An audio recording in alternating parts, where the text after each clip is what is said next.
Bonjour à toutes et à tous. Bienvenue à notre matinale Arrêté des comptes sur l'actualité comptable et réglementaire française, édition 2022. Merci de votre fidélité. Tout d'abord, j'espère que vous vous portez bien et que vous avez profité de la trêve hivernale. Je profite de cet événement pour vous souhaiter une excellente année 2023 dans un monde, je l'espère, un peu plus apaisé. Avant de commencer, 2-3 points sur le déroulement de cet événement qui devrait se terminer vers 12h15. Tout d'abord, le support, pièce maîtresse de notre présentation, sera téléchargeable avec le replay à l'issue de cette conférence sur le compte Webikeo que vous avez créé en vous inscrivant. Vous pourrez également poser vos questions tout au long de cette présentation dans l'onglet Chat et nous essaierons bien évidemment d'y répondre à la fin de cette présentation et sinon de revenir vers vous ultérieurement. Et enfin, pour tout problème technique de son ou d'image, n'hésitez pas à contacter via le chat notre technicien afin que nous puissions vous aider à résoudre au plus vite ces désagréments. Au programme de la matinée, un scénario en plusieurs actes avec un premier acte consacré à l'actualité économique et financière et au contexte de crise assez unique, avec une économie qui présente les signes annonciateurs d'un essoufflement dès 2023, tout cela formant un cocktail assez détonnant et même assez singulier, pouvant emporter un certain nombre de conséquences sur les comptes. On évoquera ensuite quelques sujets inédits sur l'application du règlement 2020-01 sur les comptes consolidés, entré en vigueur au 1er janvier 2021, suivi d'un arrêt sur image sur plusieurs points de doctrine, toujours utiles pour la préparation des comptes. Nous n'échappons pas avec l'avant-dernier acte à la question des enjeux climatiques, sujet qui nous concerne tous, et nous partagerons avec vous quelques réflexions sur les conséquences que pourrait avoir le climat sur les comptes à plus ou moins long terme. Et enfin, nous finirons avec le volet sur l'actualité ANC et sur les prochaines échéances normatives, afin que vous gardiez l'oreille musicale sur ce qui vous attend demain. Alors, un programme chargé, mais heureusement une équipe rodée qui sera à la manœuvre pour vous délivrer tous ces messages et qui sera emmenée par notre nouvelle directrice Christelle Leçonne-Thomas, grande prêtresse des règles comptables françaises, qui sévit à la CNC en tant que membre de la commission des études comptables, mais aussi dans plusieurs groupes de travail de l'ANC. Elle sera accompagnée de Nathalie Alvet, expert French Gap également, et présente aussi dans divers cercles de réflexion de l'ANC. Et puis, notre monsieur évaluation, Nicolas Saint-Lô, qui va nous dévoiler tous les dessous des tests de dépréciation sur le mode « c'est pas sorcier ». Voilà, j'en ai terminé. Christelle, c'est à toi qu'il revient de lancer le show, si je puis m'exprimer ainsi. Merci Daniel. Donc, on commence notre tour d'horizon de l'actualité comptable française avec les points d'attention qu'il faut absolument avoir en tête pour la préparation de votre clôture 2022. On va évoquer les impacts de la crise sur les comptes sociaux, mais aussi sur les comptes consolidés. Et puis, on va faire un focus sur 2 thèmes centraux cette année, les tests de dépréciation et les engagements de retraite. Alors, on commence par le contexte de cette clôture. Il est morose et rempli d'incertitudes, je vous apprends rien. Après les difficultés liées à la crise Covid, le conflit en Ukraine a conduit à un contexte macroéconomique qu'on n'avait pas connu depuis des années et des décennies même, je dirais, avec la crise énergétique, le retour de l'inflation et de la hausse des taux d'intérêt, la baisse donc de la croissance à long terme, et puis aussi de nouveaux enjeux, les enjeux environnementaux. Donc voilà, tous ces éléments peuvent avoir des incidences sur vos états financiers avec un degré bien sûr différent selon votre niveau d'exposition à ces différents risques. Donc aujourd'hui, on va aborder beaucoup de thématiques, vous les voyez à l'écran, mais on ne pourra pas tout voir. Donc, pour certaines d'entre elles, on vous laisse aller voir en annexe à la fin du support les thématiques qui ont déjà été développées dans le cadre du Covid. Je pense notamment au risque de liquidité et puis au risque de continuité d'exploitation. Voilà. Concernant aussi les risques Covid, vous pouvez, pour votre clôture 2022, toujours vous référer aux recommandations de l'ANC qui avaient été faites donc, dans le cadre du Covid-19, qui sont toujours applicables et pertinentes, toujours pour cette clôture 2022. Alors, on va faire ce premier tour d'horizon avec un premier point d'attention concernant les immobilisations, qui peuvent avoir été sous-utilisées cette année du fait de la crise. Alors, pourquoi ? Baisse du carnet de commandes, pénurie de matières premières, hausse des coûts de l'énergie, autant de situations qui peuvent avoir amené à réduire certains sites de production ou même à avoir arrêté certains sites de production. Alors Nathalie, est-ce qu'on doit quand même, en cas de réduction ou même d'arrêt d'activité, continuer à amortir les actifs à tout prix ? Alors oui, tout comme dans le contexte du Covid, il n'est en général pas possible d'arrêter ou de modifier le plan d'amortissement, sauf si les actifs sont amortis selon les unités d'œuvre. Donc si une entreprise pratique l'amortissement linéaire, la seule possibilité de réduire l'amortissement, c'est de démontrer que l'amortissement linéaire est une approximation de l'amortissement par les unités d'œuvre. Donc en pratique, cela nécessite en amont d'identifier une unité d'œuvre pertinente au regard des caractéristiques des actifs concernés. Donc attention, cette conclusion n'est pas valable pour les immeubles, pour le gros œuvre ou d'autres composants comme la toiture. Car l'usure s'explique plus par le passage du temps que par l'utilisation effective de ces actifs. Et pour ce qui est des immobilisations incorporelles, il est rare que les conditions d'amortissement sur la base d'unités d'œuvre soient réunies. Donc voilà pour les conditions. Si vous retenez l'amortissement pour les unités d'œuvre, veillez à bien appliquer cette méthode à tous les actifs concernés et pas uniquement à certains d'entre eux. Et à maintenir cette méthode pour les exercices futurs car elle est soumise au principe de permanence des méthodes. Alors, est-ce que ces règles, elles sont aussi strictes pour les petites entreprises ? Alors non. Pour les petites entreprises, elles bénéficient d'une mesure de simplification qui avait été précisée par l'ANC dans le contexte du Covid, mais qui s'applique aussi dans le cadre de la crise que nous traversons.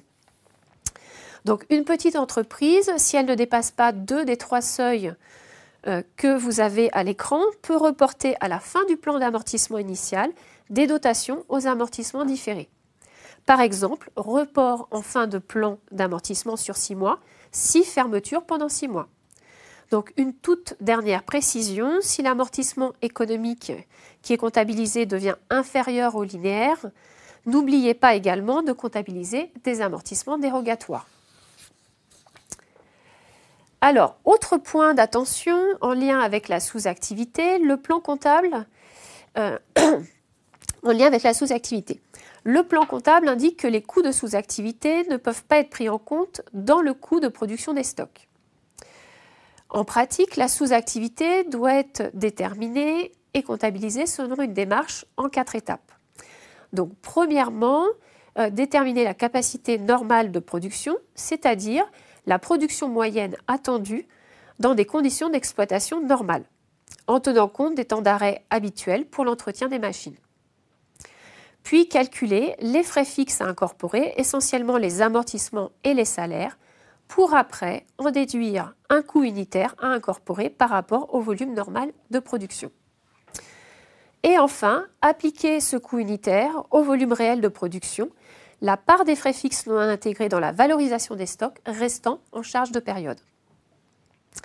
Pour ce qui est des frais variables, en général, les coûts des matières premières ou des coûts de personnel intérimaire, ils continuent bien sûr d'être normalement intégrés dans les stocks.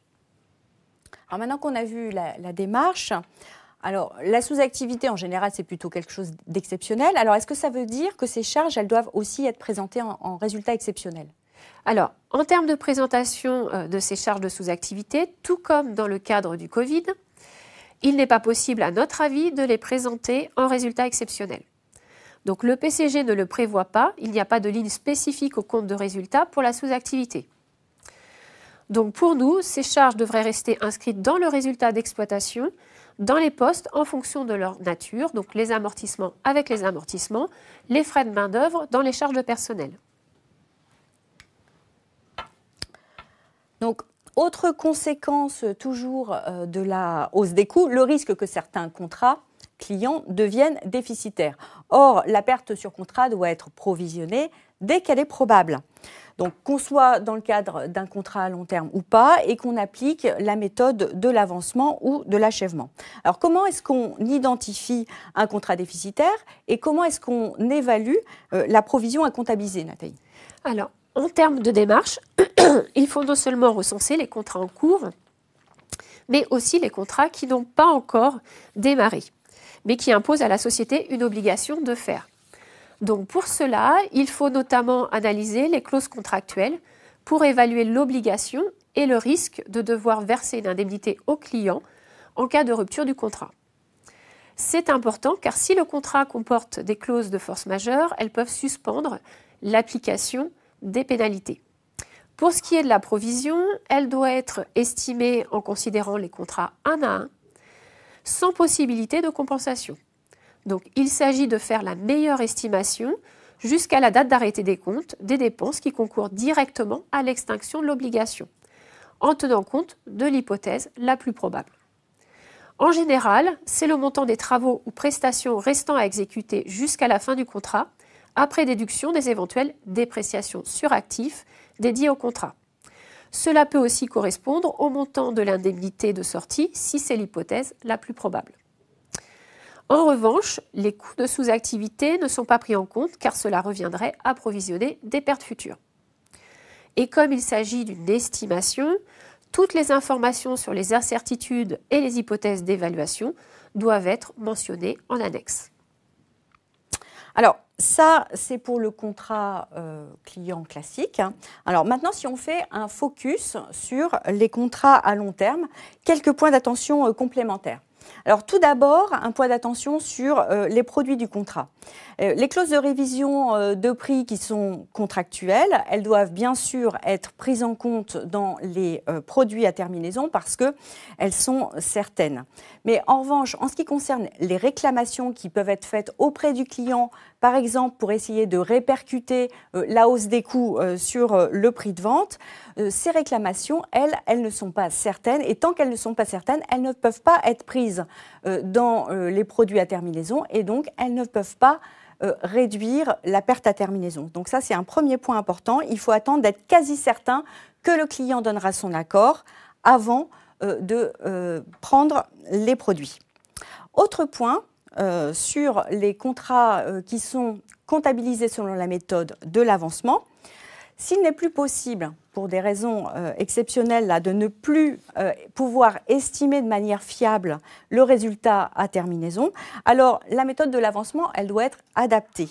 Le chiffre d'affaires, il ne peut plus être comptabilisé à l'avancement, il doit être comptabilisé seulement à hauteur des coûts qui ont été engagés, donc ça veut dire qu'il y a plus de marge qui peut être constatée. Alors, au sujet de crise, les aides d'État. On en a largement évoqué l'année dernière les aides Covid-19. Cette année, on a fait un focus sur l'aide énergie qui a retenu notre attention. Pourquoi ? Parce qu'elle permet aux entreprises les plus énergivores de bénéficier d'une prise en charge de leurs factures de gaz ou d'électricité qui peut aller jusqu'à 40%. Donc, cette aide est à comptabiliser en subvention d'exploitation au compte 74, comme les aides Covid. Dès lors, et c'est là le point important, que la société a décidé d'en faire la demande et que les conditions de fonds ouvrant droit à cette aide sont réunies. Donc toujours comme pour les aides Covid, il n'est pas nécessaire d'attendre le dépôt effectif de la demande. Vous pouvez comptabiliser cette aide dès 2022 si vous êtes éligible et si vous savez déjà que vous la demanderez. Autre point d'attention sur les aides, c'est aussi le risque de restitution. de devoir donc restituer tout ou partie de l'aide. Alors c'est un risque qu'il ne faut pas négliger en 2022 parce que vous vous souvenez, l'année dernière, quand il s'agissait d'établir le plafonnement, c'était toujours un petit peu une opération compliquée parce qu'il fallait se positionner non pas au niveau de l'entité mais au niveau du groupe. Donc il y a un fort risque de restitution et d'ailleurs l'administration fiscale a déjà commencé à notifier des notifications de redressement, donc point de vigilance. La comptabilisation du risque de restitution a été clarifiée par les instances. Le traitement comptable, donc, il dépend de la date à laquelle on identifie le risque. Alors, avec plusieurs cas. Premier cas, quand on est avant la date d'arrêté des comptes 2022 et qu'on identifie une erreur manifeste sur une aide qui a été obtenue donc, sur l'exercice 2022. Alors, qu'est-ce qu'on fait dans ce cas? On doit limiter le produit au montant dont on est sûr qu'il est certain et qu'il est acquis. Voilà. Et pour ce qui est du surplus qui a été reçu, là, il constitue une dette dans les comptes de l'exercice 2022. Ça, c'est le premier cas. Deuxième cas, on est toujours en 2022. Mais on doit rembourser une aide qu'on a obtenue en 2020 ou en 2021. Alors là, on comptabilise un passif en contrepartie d'une charge d'exploitation ou d'une charge exceptionnelle si la correction d'erreur est significative.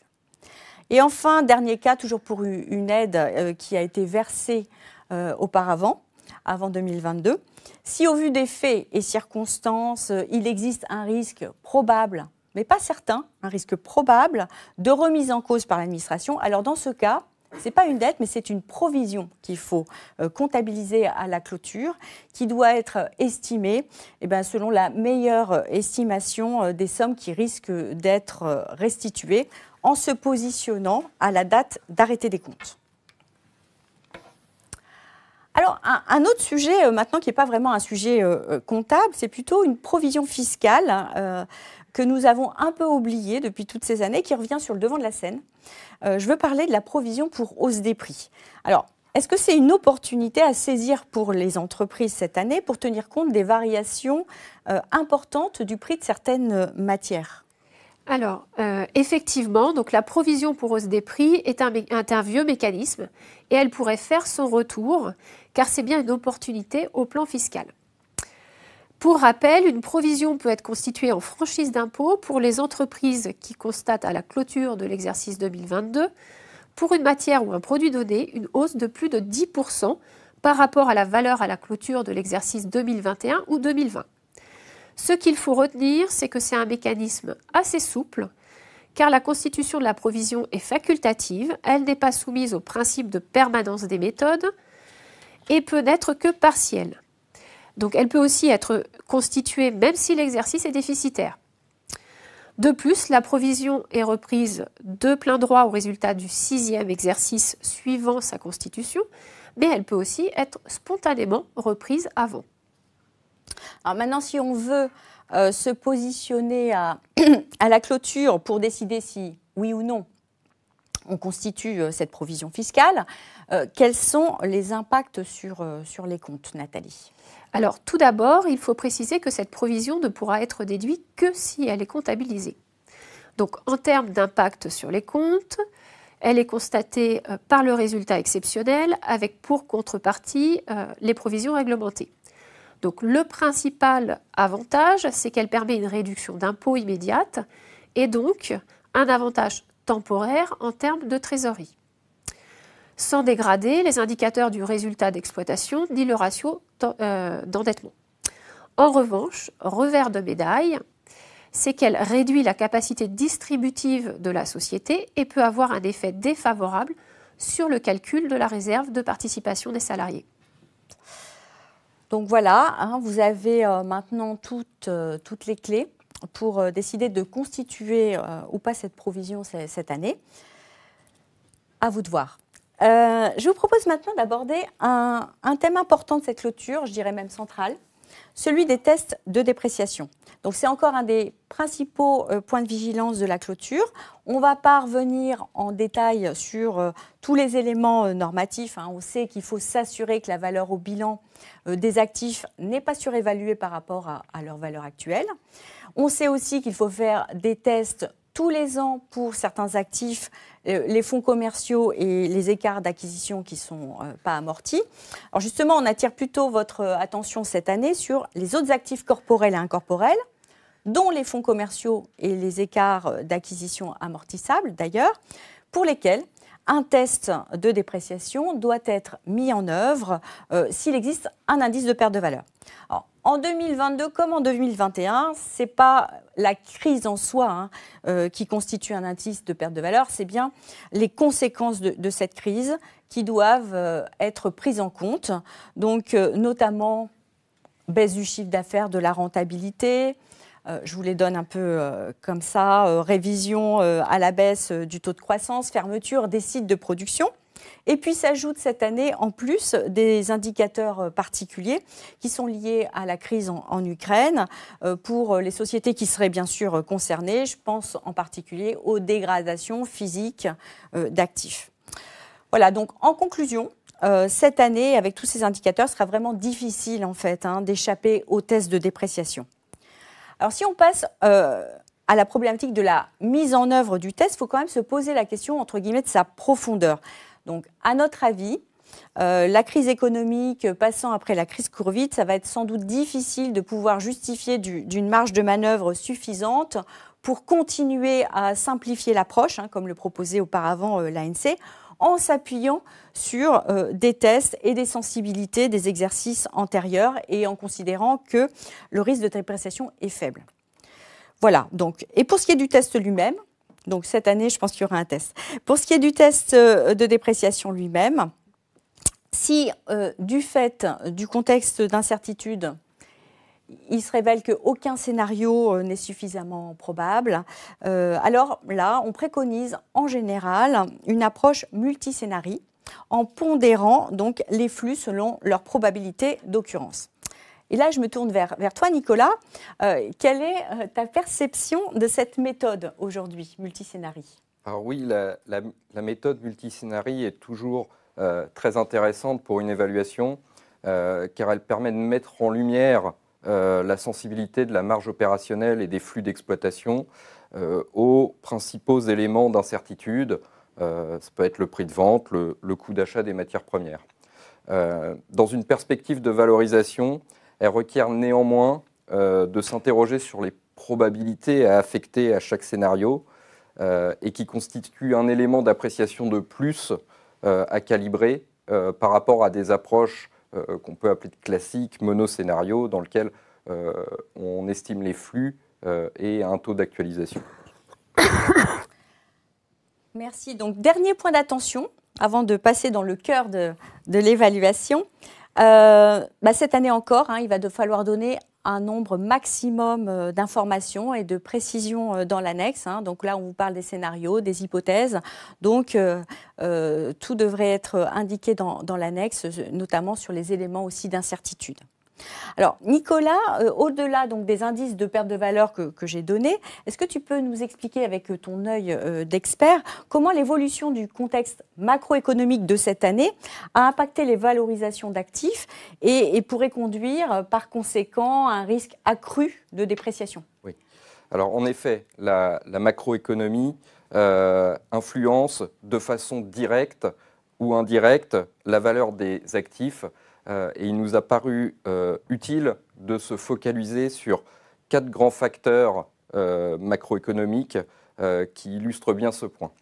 Le premier facteur, c'est la hausse de l'inflation qui a fait son retour en 2022 et qui vient perturber la visibilité sur la performance future des entreprises et notamment sur leurs coûts directs et indirects.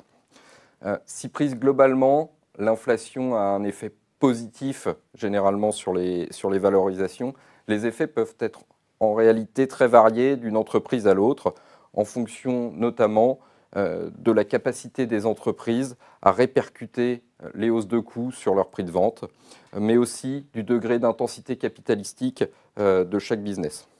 Par exemple, certains secteurs qui subissent une forte élasticité prix, comme l'agroalimentaire, vont avoir une hausse de l'inflation qui va plutôt avoir un effet négatif sur les valorisations.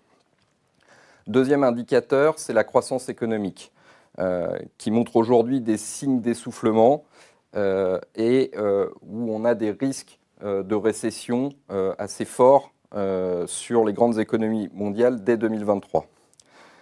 Il y a évidemment un lien entre la croissance de l'économie prise globalement et la croissance du chiffre d'affaires des entreprises, les deux s'auto-alimentant.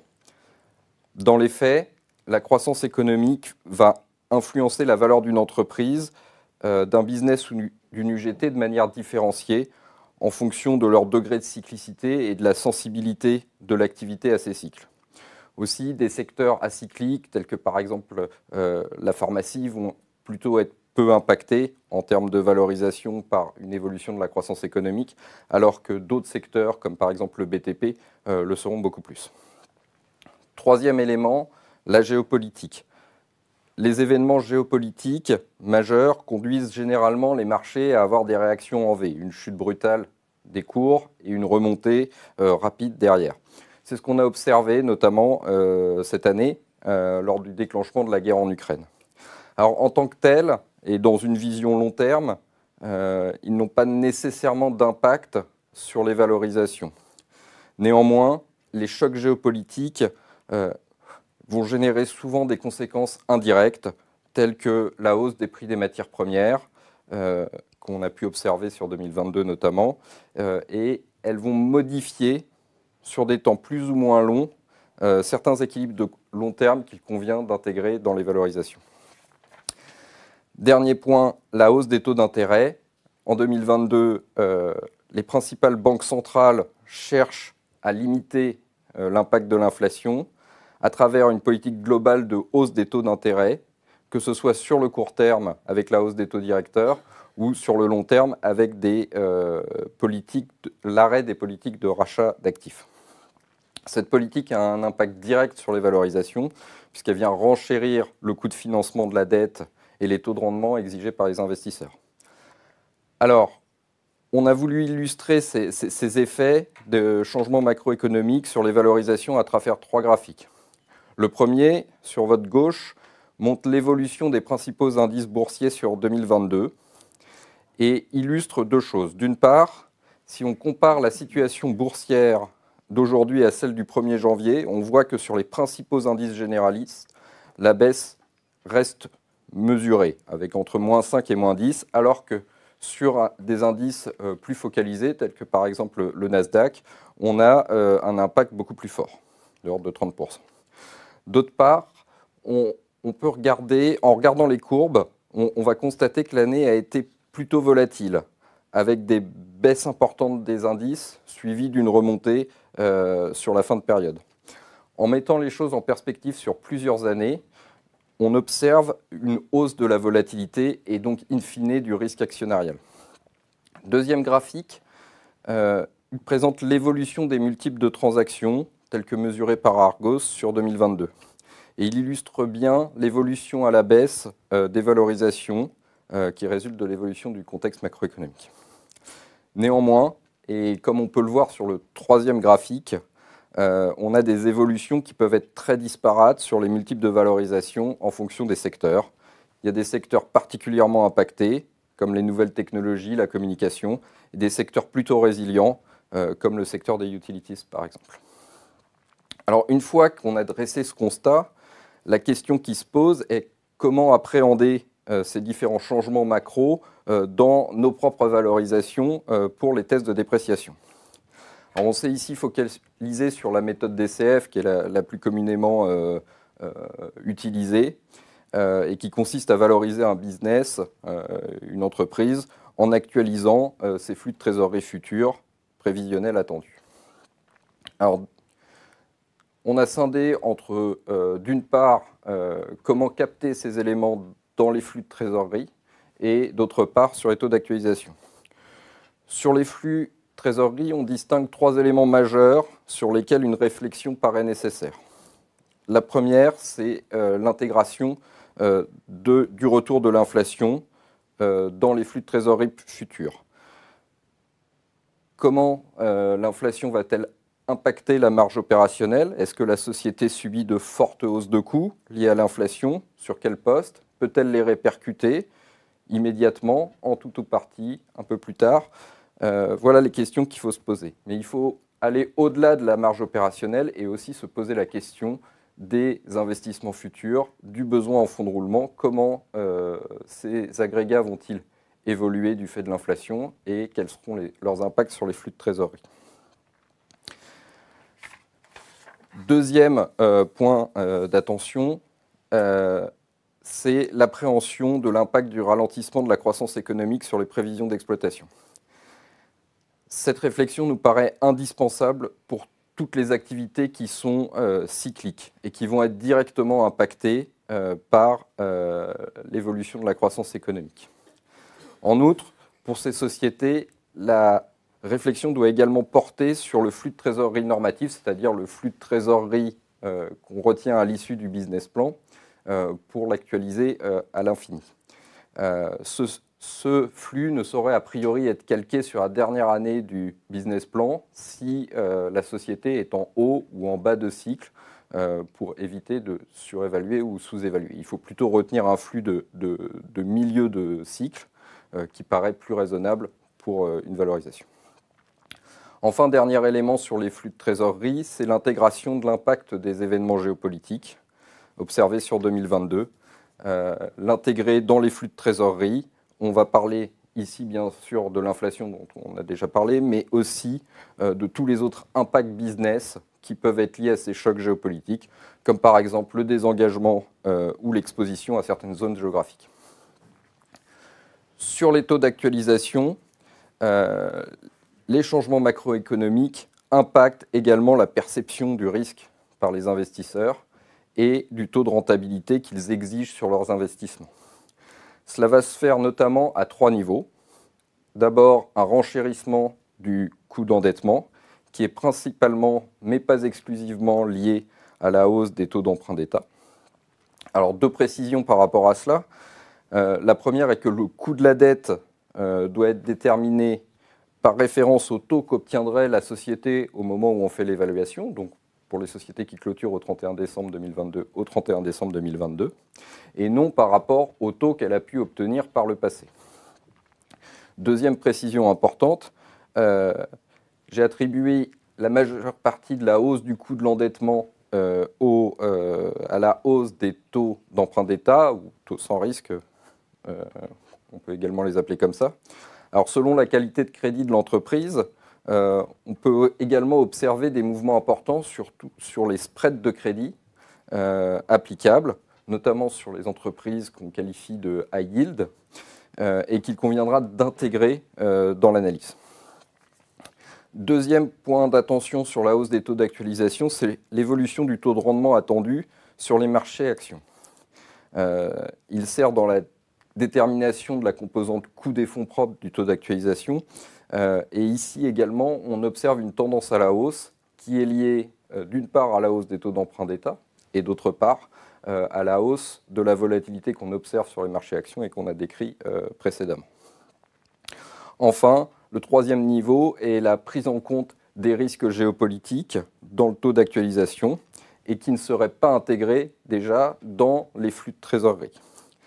Alors, ceux-ci doivent être pris en compte par l'application d'une prime de risque complémentaire. Et cela vaut lorsque l'activité est réalisée, notamment dans un pays connaissant une augmentation des risques géopolitiques, mais également lorsque l'activité est exposée à des zones géographiques instables. Merci Nicolas, c'est très clair. Et pour revenir à nos recommandations pour cette clôture, juste quelques points d'attention comptable à retenir. Tout d'abord, donc, c'est inévitable de devoir faire un test cette année.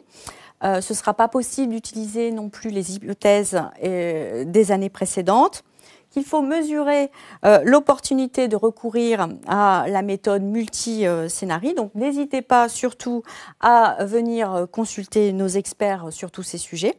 Et enfin, surtout, à donner une information dans l'annexe. Voilà, donc maintenant on passe aux enjeux qui sont spécifiques au compte consolidé avec une première question pour les groupes qui ont des filiales en zone de conflit, donc Ukraine, Russie. La question du maintien du contrôle ou de l'influence notable qui est exercée sur ces entités. Donc la tentation, ce serait de les exclure automatiquement sur le fondement de l'exclusion pour restriction sévère et durable. Or, je vous rappelle que cette exclusion, elle n'est pas automatique et elle s'applique que si ces restrictions remettent en cause substantiellement le contrôle ou l'influence notable ou encore les possibilités de transfert de cash. Donc Nathalie, comment est-ce que ça s'apprécie en pratique, cette exclusion ? Alors, pour apprécier en pratique si les restrictions conduisent ou non à la perte de contrôle ou de l'influence notable, c'est une analyse au cas par cas. Donc, car selon le règlement sur les comptes consolidés, le groupe doit mener une analyse de tous les faits et circonstances. Ainsi, par exemple, la décision du groupe de révoquer ses administrateurs au sein des instances de gouvernance d'une filiale ne veut pas forcément dire que le groupe n'est plus en capacité d'en nommer à nouveau. Autrement dit, le groupe peut conserver son pouvoir sur la filiale malgré cette révocation. Si au contraire, au vu des faits et circonstances, l'analyse aboutit à la conclusion que la filiale est à exclure du périmètre, il faut donner une information appropriée en annexe pour justifier de l'exclusion.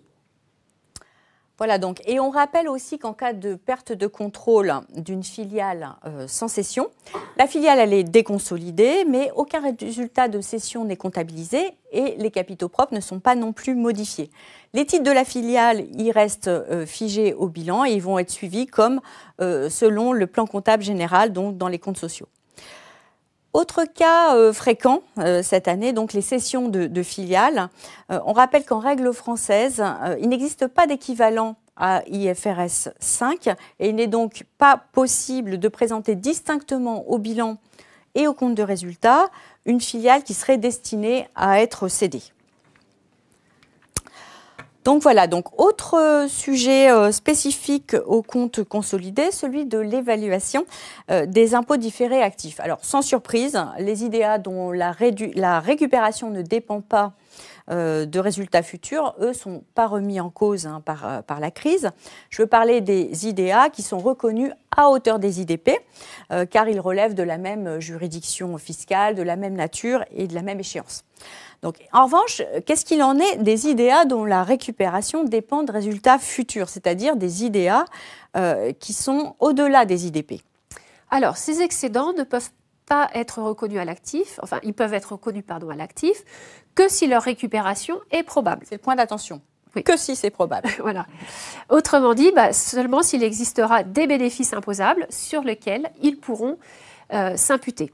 Donc, en pratique, un point d'attention pour les évaluer, il faut bien veiller à exclure des taxes planning, les retournements d'IDP qui ont déjà été pris en compte dans les IDA, constatés à hauteur des IDP. Donc cela étant dit, la crise actuelle ne constitue pas à elle seule un motif pour ne pas activer ces excédents, mais elle pourrait remettre en question la capacité des sociétés à dégager un bénéfice imposable suffisant, sur lequel imputer les différences temporaires déductibles et donc réduire la probabilité de les recouvrer. Et une telle probabilité de recouvrement est présumée ne pas exister lorsque l'entité a supporté des pertes au cours des 2 derniers exercices. Donc attention, dans ce cas, pour activer des IDA, il faut apporter des preuves convaincantes de leur probabilité de récupération sur des bénéfices futurs.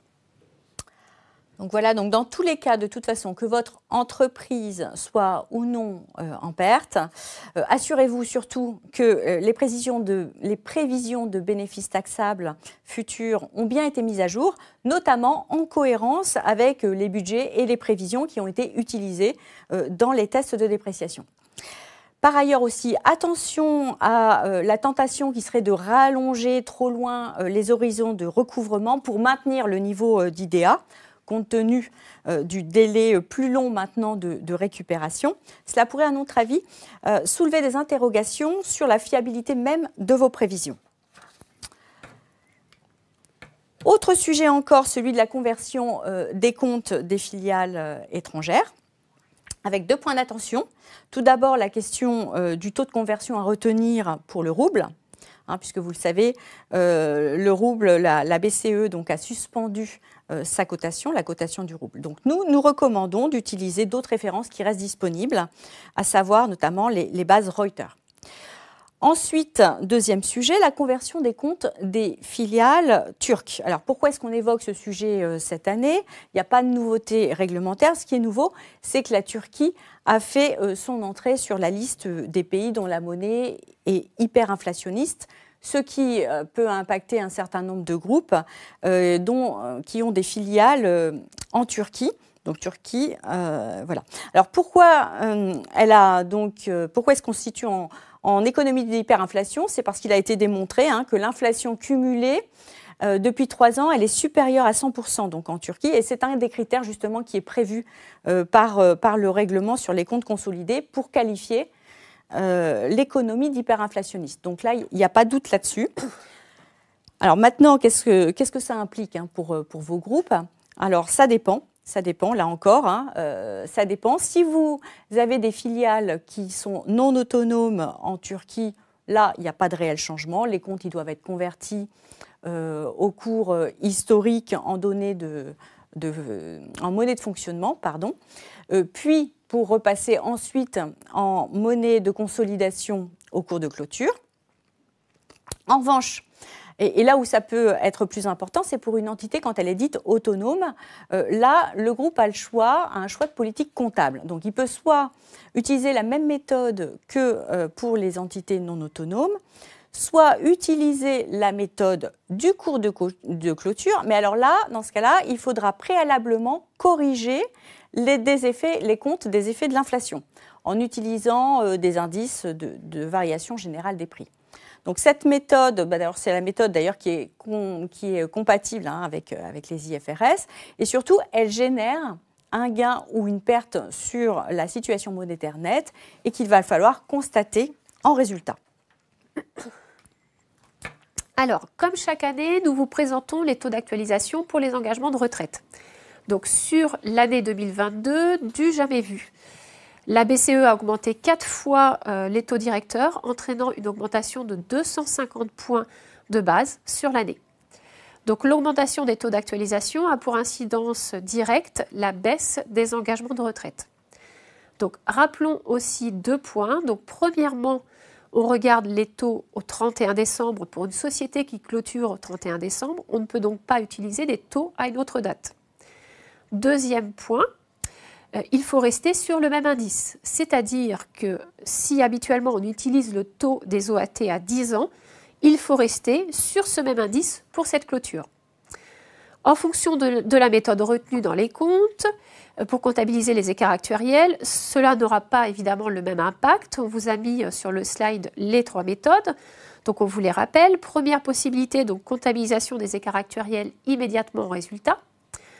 Deuxième possibilité, utilisation du corridor qui consiste à étaler en résultat la part supérieure à 10% sur la durée moyenne d'activité résiduelle des salariés. Et troisième possibilité, selon une méthode d'étalement plus rapide, en résultat. Donc attention également à la permanence des méthodes. On vous a mis aussi en bas à droite du slide les informations à faire figurer en annexe. Alors, passons maintenant au taux d'inflation. On vous en a déjà parlé dans le contexte général de clôture de la hausse de l'inflation et je pense que vous l'avez observé dans votre vie de tous les jours.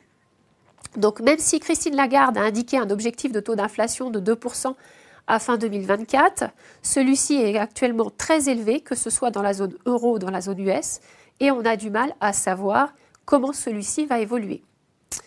La hausse du taux d'inflation, contrairement au taux d'actualisation, peut avoir une incidence sur la baisse des engagements de retraite, mais ce n'est pas systématique. Il faut regarder au cas par cas. Donc en effet, on peut avoir des rentes indexées sur l'inflation, mais pas toujours. Donc sachant aussi qu'il faut faire attention aux obligations implicites, c'est-à-dire si la société a eu l'habitude de prendre en compte le taux d'inflation dans ses engagements de retraite, elle peut avoir créé une attente des salariés et des retraités. Bon ben voilà, on a fait le tour donc, des points d'attention qu'on voulait vous présenter pour cette clôture. On passe maintenant au chapitre sur les précisions qui ont été apportées cette année pour l'application du nouveau règlement sur les comptes consolidés. Alors pour ce règlement, c'est un peu l'heure du bilan. Après une première année d'application en 2021, on va voir les principales difficultés qu'il a soulevées, les réponses qui ont été apportées par l'ANC et puis aussi les évolutions possibles du texte dans le futur. Un premier rappel avant d'entrer dans le vif du sujet, le règlement 2020-01. Donc c'est désormais le seul règlement applicable pour toutes les entités qui font des comptes consolidés, que ce soit les entités, les sociétés commerciales, les banques ou encore les assurances. Alors quel bilan après cette première année d'application ? La mise en œuvre du texte n'a pas été quand même sans poser un certain nombre de difficultés qui ont été soulevées notamment par la CNCC qui a alerté très tôt l'ANC sur ces difficultés d'application. Alors, elles sont de 3 ordres, ces difficultés. Une première difficulté, et pas des moindres, c'est celle qui est liée à la suppression du principe de la référence explicite dans le texte au principe de prédominance de la substance sur l'apparence qui était auparavant prévu dans le précédent texte, le 99-02. Or, jusqu'alors, ce principe de substance, il était largement utilisé en pratique et par la doctrine, soit pour justifier de traitements qui ne seraient pas précisés par les textes, soit encore pour justifier de divergences entre les comptes sociaux et les comptes consolidés. Voilà, ça c'était le premier thème. Deuxième thème de difficulté, c'est la présentation des états financiers, des états de synthèse consolidés, avec une question. Est-ce qu'il faut appliquer strictement ces modèles ou alors est-ce qu'on a une marge de manœuvre, est-ce qu'il est possible de les adapter? Et enfin, quelques questions résiduelles sur les subventions d'investissement et le crédit impôt recherche. On va y revenir. Alors en réponse à toutes ces questions, l'ANC a publié sa recommandation 2022-02 qui comporte, et c'est très important, des dispositions transitoires pour faciliter l'application de ce nouveau texte. Et en plus, elle a répondu à la CNCC dans un courrier séparé. Et puis, on va vous faire état de toutes ces réflexions. Alors, en amont déjà de sa recommandation, l'ANC a tenu à rappeler tout d'abord les grands principes directeurs du nouveau règlement. Elle rappelle que le principe de substance reste bien présent dans les règles françaises, que ce soit dans les comptes consolidés comme dans les comptes sociaux. Donc ça résulte du fait que lors de la transposition de la directive comptable unique, la France n'avait pas opté pour l'absence de substance. La subtilité et puis la différence avec l'ancien règlement 99-02, c'est que la mise en œuvre de ce principe, il ne relève que de la compétence de l'ANC. Donc ce n'est plus ni à vous ni à nous, d'ailleurs, d'interpréter ce principe de substance. Normalement, la substance doit être reflétée par les textes qui sont publiés par l'ANC. Bon, en pratique, à ce stade, on en est donc un petit peu loin par rapport aux IFRS qui incluent eux aussi la substance dans leur référentiel. Deuxième principe directeur donc, de ce texte, l'ANC réaffirme que l'objectif, c'était de renforcer la cohérence entre les comptes sociaux et les comptes consolidés. Qu'est-ce qu'il faut retenir? C'est que, en l'absence de dispositions spécifiques explicitement prévues dans le règlement 2020-01, alors c'est le PCG qui s'applique. Voilà. Donc, conséquence de tout cela, ça veut dire qu'il n'est plus possible d'appliquer des anciennes doctrines, notamment, qui ne seraient pas conformes à ces principes. Alors, voyons donc la première disposition, le format des états financiers. Donc l'ANC a rappelé que les modèles sont prescriptifs et ne peuvent donc pas être modifiés. Donc il n'est pas possible d'ajouter une ligne type EBITDA ou de reclasser des reprises de provisions en dehors de la ligne autres produits d'exploitation. Concernant les BDA ou d'autres agrégats, qui nous le rappelons ne peuvent donc pas apparaître au résultat, ils peuvent cependant figurer dans l'annexe à partir du moment où ils fournissent une information complémentaire aux états financiers et qu'on explique comment ils ont été calculés dans cette annexe.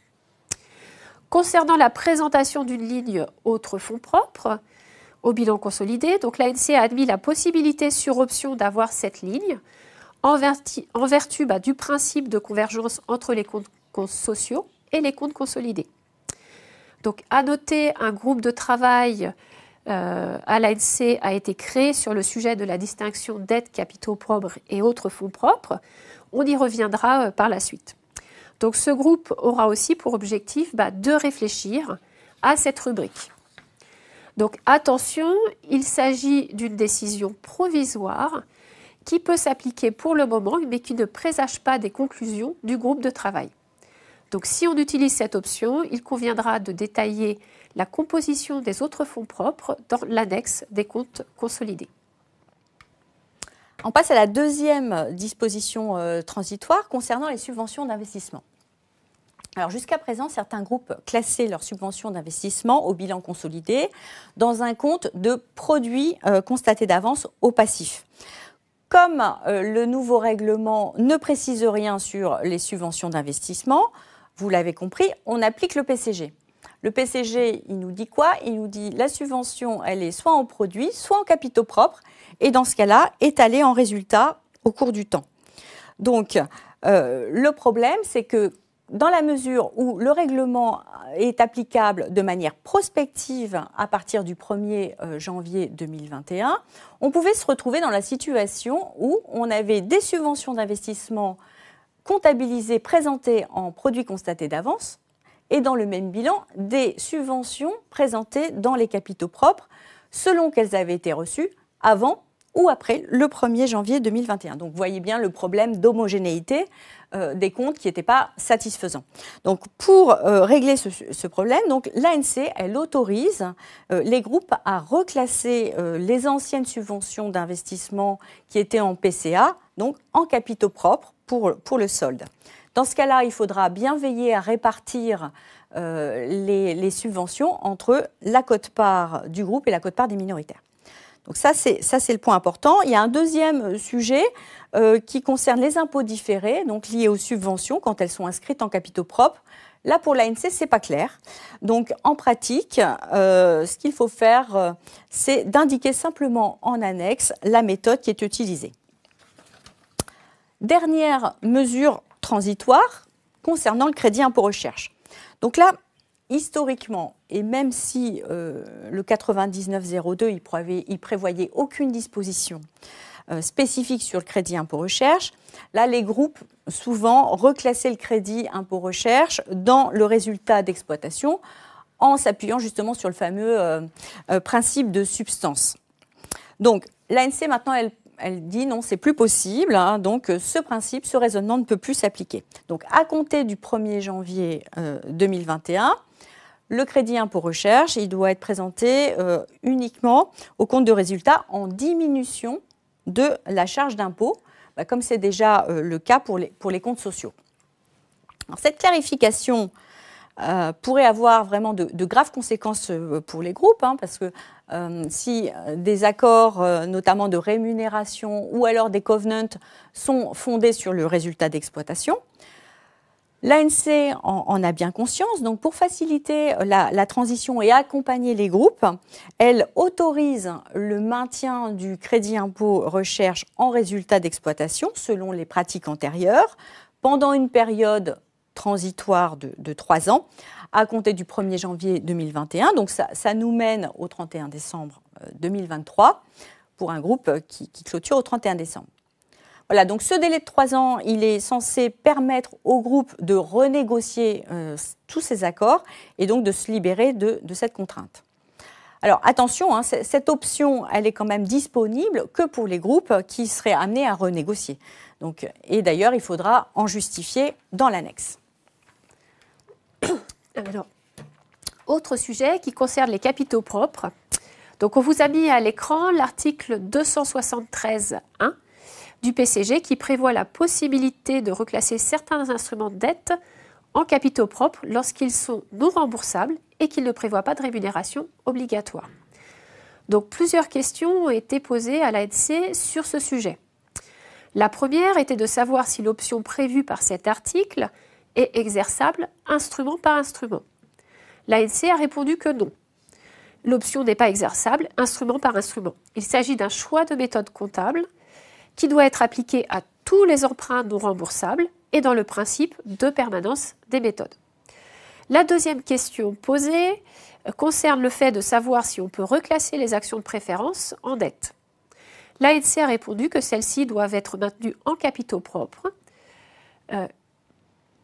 même si ces actions ont des caractéristiques proches d'une dette. Donc, à noter que cette position remet en cause une réponse antérieure de la Commission des études comptables. Et la troisième question à laquelle l'ANC a répondu est relative à un instrument de dette émis par une filiale et qui doit être partagé entre le groupe et les minoritaires. Alors, les autres précisions de l'ANC, donc ce qu'il faut retenir, c'est que pour toutes les questions posées sur ce slide, l'ANC a toujours répondu qu'en l'absence de dispositions spécifiques, c'est le PCG qui s'applique, réaffirmant ainsi le principe de convergence entre les comptes sociaux et les comptes consolidés. Donc un point d'attention cependant sur les frais d'émission d'emprunt dont la charge à étaler doit être comptabilisée en résultat d'exploitation, que ce soit dans les comptes individuels ou consolidés.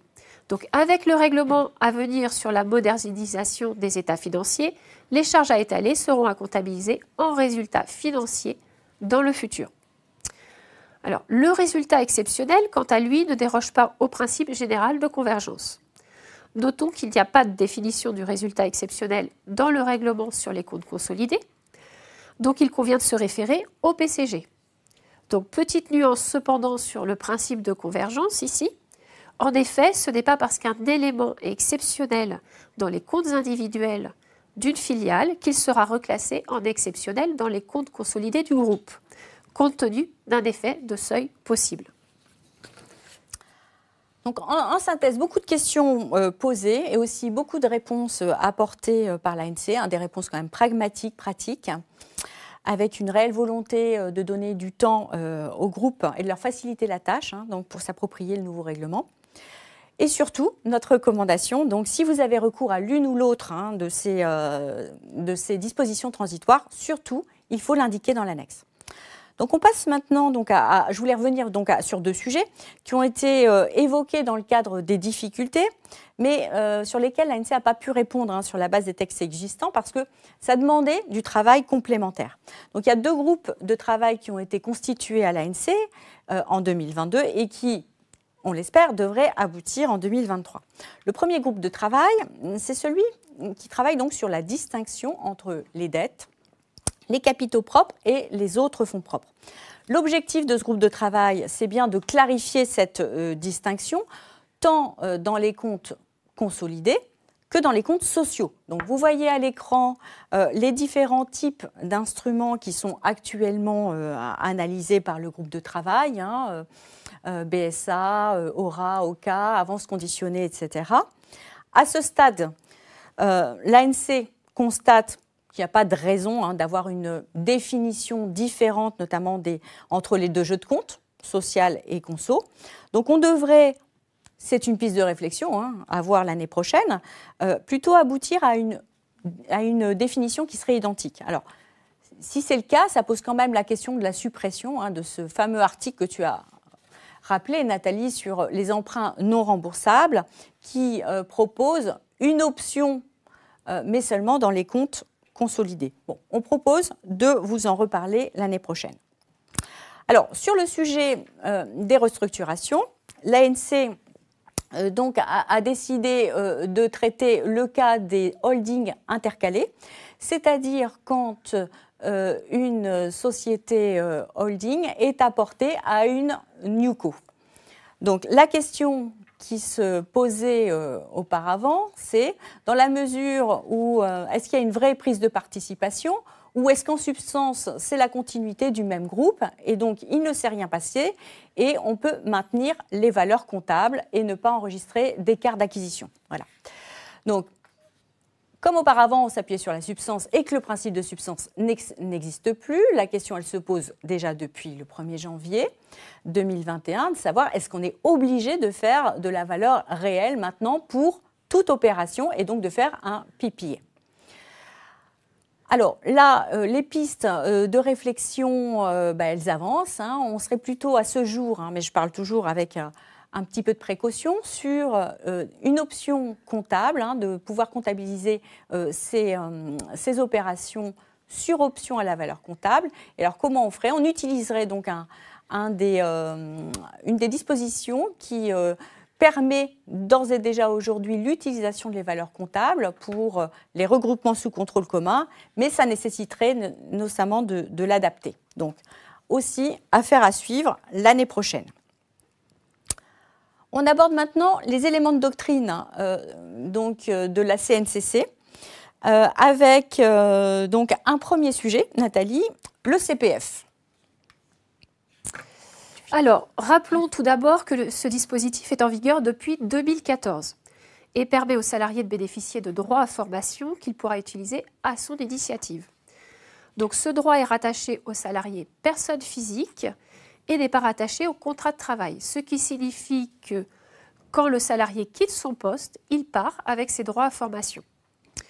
Donc pour l'entreprise, une obligation d'entretien professionnel obligatoire pour chaque salarié tous les 2 ans et un entretien état des lieux récapitulatif tous les 6 ans, donc sont tous les 2 obligatoires. Donc cet entretien état des lieux doit permettre de vérifier si l'entretien tous les 2 ans a bien eu lieu et si le salarié a bénéficié d'une formation non obligatoire pendant cette période de 6 ans. Donc attention, il s'agit d'une période glissante de 6 ans à chaque fois. Donc pour les sociétés de plus de 50 salariés, en cas de manquement à cette obligation, et si le salarié est toujours présent au bout de 6 ans, la société devra verser une somme de 3 000 € au compte CPF du salarié sous peine de majoration. Donc la question qui a été posée à la CNCC est comment comptabiliser ce manquement à l'obligation d'entretien et les conséquences financières qui en découlent. Donc 2 situations selon que les 6 ans sont passés à la date de clôture ou pas. Si la période de 6 ans est achevée, il conviendra de comptabiliser une dette correspondant au montant dû au salarié. Si par contre la période de 6 ans n'est pas achevée à la clôture et s'il est probable qu'à la fin de la période de 6 ans, le manquement sera constaté, là, 2 vues possibles. La première consistant à provisionner l'intégralité du montant dès le premier manquement en considérant l'abondement comme un complément de taxe. La deuxième vue consistant quant à elle à étaler le montant sur la période où le salarié rend les services. Donc pour estimer le montant de la provision, il conviendra de raisonner par catégorie de salariés et de prendre en compte un taux de rotation de personnel correspondant.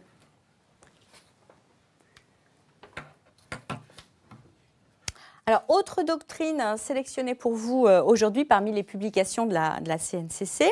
Donc, une question sur la commission qui est versée par une entreprise en vue d'obtenir une subvention d'investissement. L'intermédiaire en question, donc, c'est un spécialiste de l'assistance à la recherche et à l'obtention de subventions. Il monte les dossiers, il effectue les démarches nécessaires. Et en contrepartie, il reçoit une commission donc assise sur le montant de la subvention octroyée.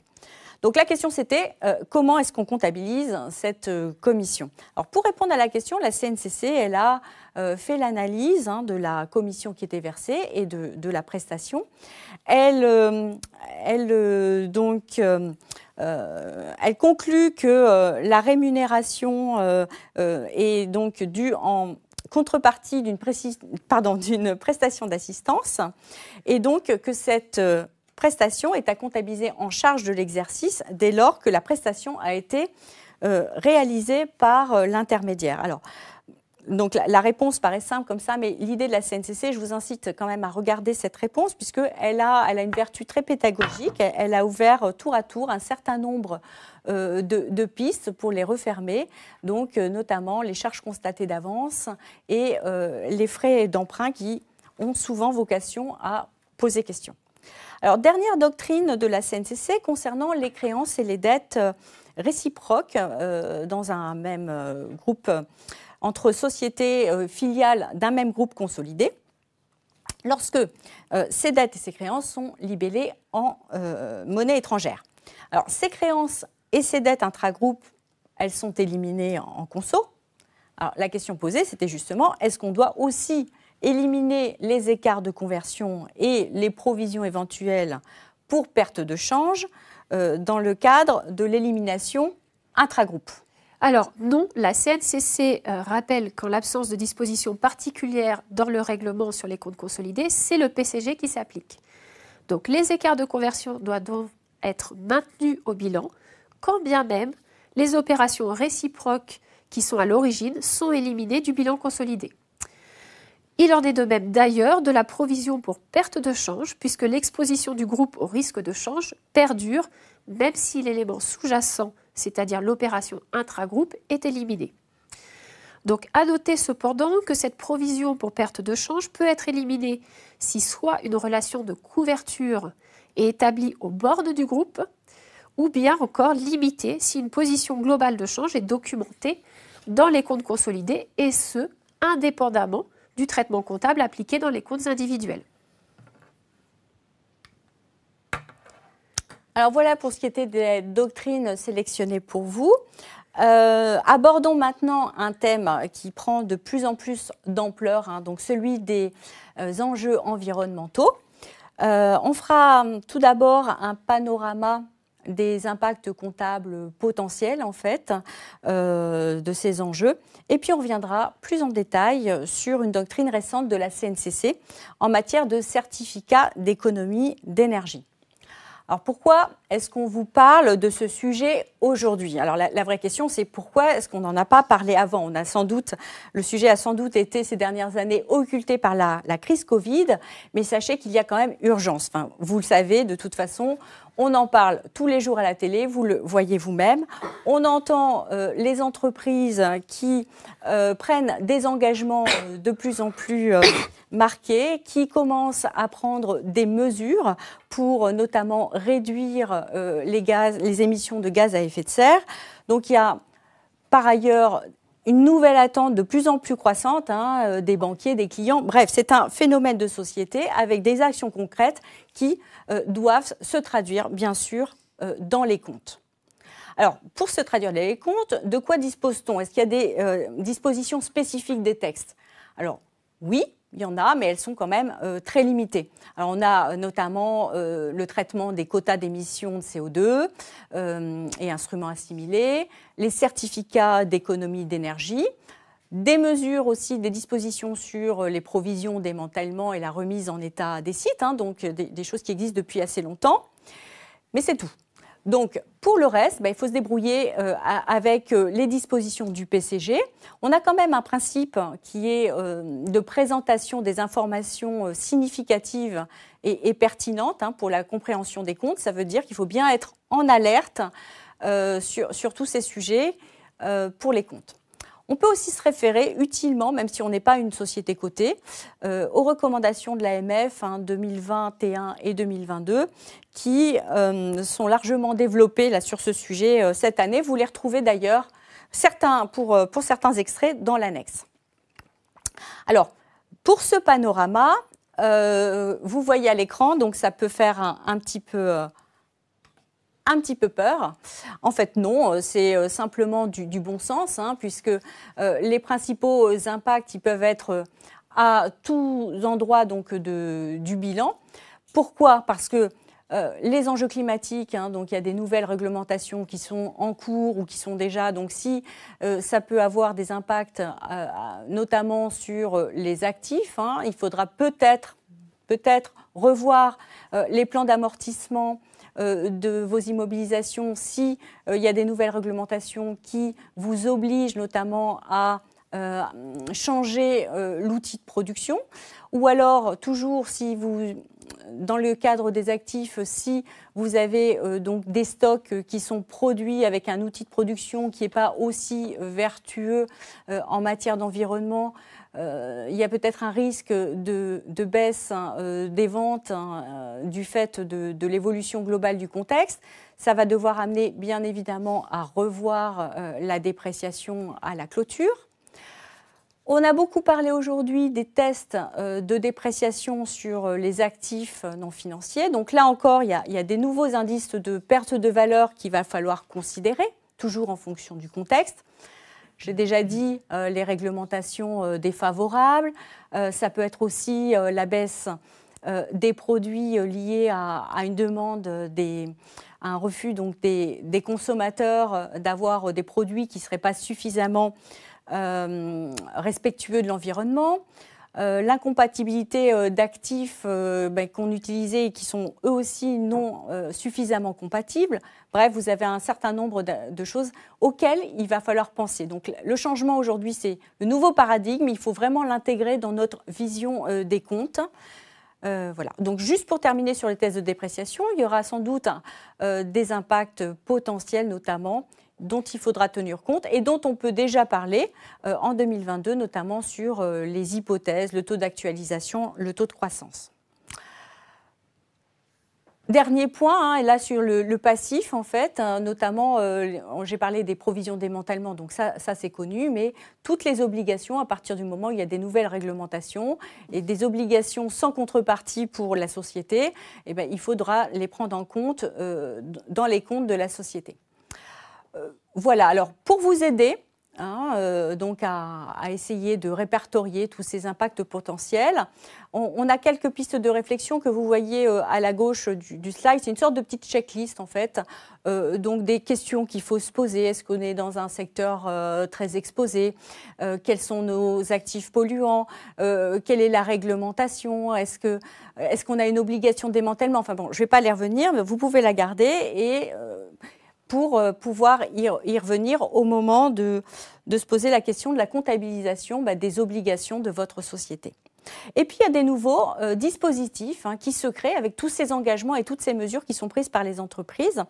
Je pense par exemple au crédit carbone, aux investissements dans des fonds carbone. Donc, c'est des nouveautés qui nécessitent des clarifications pour bien comprendre ces dispositifs et voir comment est-ce qu'on va pouvoir appliquer les principes du PCG. Alors, pour ce faire, il y a donc l'ANC qui est très, très sensibilisé à ces enjeux environnementaux.